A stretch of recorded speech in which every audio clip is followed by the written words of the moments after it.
যিনি চাকরি করছেন এখন বর্তমানে দায়িত্বরত আছেন, একটি অভিযোগ এসছেন। সেটি অভিযোগটি হচ্ছে যে কোনো একটি কার্যক্রমে 20% কমিশন না দেওয়ার কারণে বিল হচ্ছে পোস্টপোন করা হয়েছে। একই সাথে সাথে মেডিসিন সাপ্লাই নিয়ে একটা অভিযোগ এসছে এবং ওনার এখানে নিয়োগ প্রক্রিয়া নিয়ে একটা অভিযোগ আসছে। তিনটা অভিযোগের বিষয়ে আমি ওনার কাছে আসলে জানতে চেয়েছিলাম। আমি আরেকটু বিষয়, কারণ আমি গতকাল রাতে ওনাকে এই বিষয়গুলো নিয়ে জানতে চেয়েছি।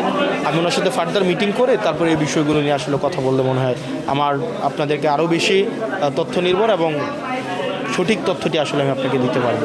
তবে এই বিষয়গুলো আমার নজরে আছে।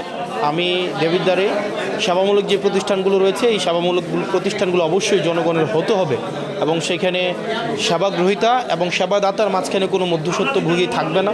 এবং ইতিমধ্যে আমি বিশ্বাস করি আপনারা আমার আন্তরিকতার মানে যদি কোনো ঘাটতি থাকে সেক্ষেত্রে আপনারা আমাকে বলবেন। আমি আমার জায়গা থেকে আমার সর্বোচ্চটা দিয়ে আমি চেষ্টা করছি।